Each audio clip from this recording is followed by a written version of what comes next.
안녕하십니까. AI Today and Tomorrow라는 주제로 오늘 발표를 하게 될 고려대학교 김성범입니다. 네, 먼저 제 소개를 간단히 드리고 발표를 시작하도록 하겠습니다. 자, 저는 고려대학교 산업경영공학과 교수로 2009년부터 재직 중에 있고요. 다음에 인공지능공학연구소 소장을 맡고 있습니다. 제 주된 연구 분야는 머신러닝 인공지능 알고리즘을 개발하고 있고, 이 개발된 알고리즘을 여러 응용 분야에 적용을 하고 있는데요. 자, 대표적으로는 뭐 고장 예측, 예지 보전, 수요 예측, 그 다음에 제조 물류, 인공지능 시스템 등에 응용을 하고 있고, 자연어 처리라든지, 텍스트 마이닝, 이미지 시그널, 또 여러 다양한 분야에 응용하고 있습니다. 자, 먼저 몇 가지 역사 얘기로 이번 발표를 시작해 볼까 합니다. 자, 먼저 첫 번째로 1532년도에 피사로라는 장군이 이끄는 스페인 군대 168명이 잉카 군대, 아타후알파가 이끄는 잉카 군대 8만 명을 격퇴한 사건이 있습니다. 결국 이제 이 사건으로 인해서 잉카 문명이 멸망하는 그런 어떤 역사적인 사건이 초래되게 되는데요. 약 한 470배가 되는 그런 잉카 군대를 스페인 군대가 물리쳤다라는 어떤 역사적인 사건이 있었죠. 자, 그러면 이때는 우리나라로 보면 이제 어떤 역사적인 사건이 있었냐면 한 임진왜란이 발발하기 한 60년 전 정도의 그런 시기라고 보시면 될 것 같아요. 자, 그러면 그 잉카가 멸망했다라고 했는데요. 잉카가 멸망하기 13년 전으로 한번 거슬러 올라가 볼게요. 그때 어떤 일이 있었냐면 에르난 코르테스라는 또 스페인 장군이 있었는데 이 장군이 멕시코의 아즈텍을 점령합니다.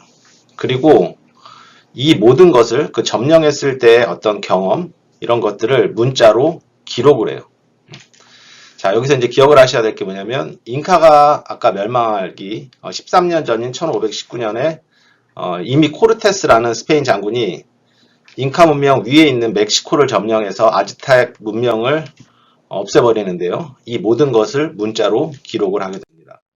자, 이후에 다시 이제 1532년으로 돌아왔을 때 이 피사로, 그러니까 아타후알파가 이끄는 잉카 제국을 멸망시켰다고 하지 않았습니까? 이 피사로란 장군이 이미 이제 13년 전에 코르테스로부터 얻은 정보를 10분 활용을 하게 됩니다. 이제 코르테스는 어떤 정보를 이제 기록을 했냐면, 남미니까요. 남미의 지리적 특성이라든지, 또 원주민의 특성이라든지, 또 뭐 기후 특성, 이런 것들을 상세하게 이제 기록을 해놓은 거죠. 그래서 이제 그런 기록들을 이용을 해가지고, 피사로가, 잉카 제국, 약 470배가 되는 그 잉카 군대를 무찌르게 되는 겁니다. 이제 반면에 잉카 제국은, 아타후알파가 이끄는 잉카 제국은 정보가 하나도 없었어요. 심지어는 13년 전에 바로 위에 있는 그 멕시코 아즈텍 문명이 사라졌다는 사실조차 모르고 있었다라는 것이죠. 자, 결국은 우리가 이렇게 요약을 해볼 수 있을 것 같은데요. 스페인의 피사로는 문자가 있었죠. 그 다음에 잉카 제국의 아타후알파는 문자가 없었습니다. 자, 문자를 조금 더 다른 말로 해보면 정보가 되겠죠. 그래서 정보를 가진 자와 그렇지 않은 자 차이에는 엄청난 그 격차가 있었다라는 그런 사실을 우리가 알 수가 있습니다. 네, 또 하나의 역사적인 사건을 하나 소개해 드리려고 하는데요. 자, 마틴 루터가 비텐베르크 교회 정문에 95개조 반박문을 1517년 10월 31일 날 게시를 하게 되는데요. 이 사건이 이제 종교적으로 굉장히 중요한 사건입니다. 그래서 이제 기독교가 캐톨릭과 개신교로 나누어지는 그런 어떤 그 시발점이 됐던 그런 역사적인 사건인데요. 그런 반박문을 게시하고 그 반박문과 성경책이 때마침 발달했던 인쇄술로 인해 가지고 일반인들에게 보급되기 시작을 합니다. 그래서 이제 보급됐다라는 거는 그 반박문과 성경책이 일반인들도 이렇게 공유할 수 있다라는 거지 않습니까? 그래서 제가 여기서 좀 강조드리고 싶은 바는 이제 문자가 어떤 그 전달 기술, 여기서는 인쇄 기술이 되겠죠. 그 전달 기술에 의해서 일반인들에게 이렇게 전파가 되는 그런 어떤 중요한 역사적인 어떤 사건이었습니다. 네, 또 하나의 역사에 대해서 이제 소개해 드리려고 하는데요. 지금 이제 지도가 하나 있는데 여러분들 뭐가 보이시죠? 네, 맞습니다. 신라가 삼국을 통일하고 이제 신라와 발해가 이렇게 공존했던 그런 시기가 있는데, 우리가 이제 중고등학교 때 발해 역사에 대해서 좀 배웠지만 다른 시대에 비해서 혹은 다른 나라에 비해서 굉장히 조금 배웠던 그런 기억이 있어요. 그렇죠? 그런데 이렇게 영토를 보면 굉장히 이제 크다라는 걸 볼 수가 있는데, 중국의 만주 지방이랑 지금의 러시아 블라디보스토크 이 지역이 다 이제 발해 땅이었던 거죠.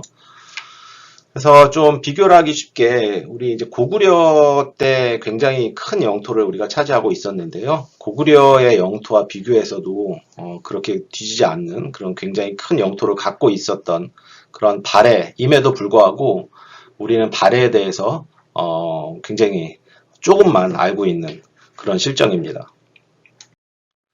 우리가 이렇게 발해에 대해서 잘 모르고 있는 이유는 그 발해 역사에 대한 기록이 터무니없이 부족하다고 합니다.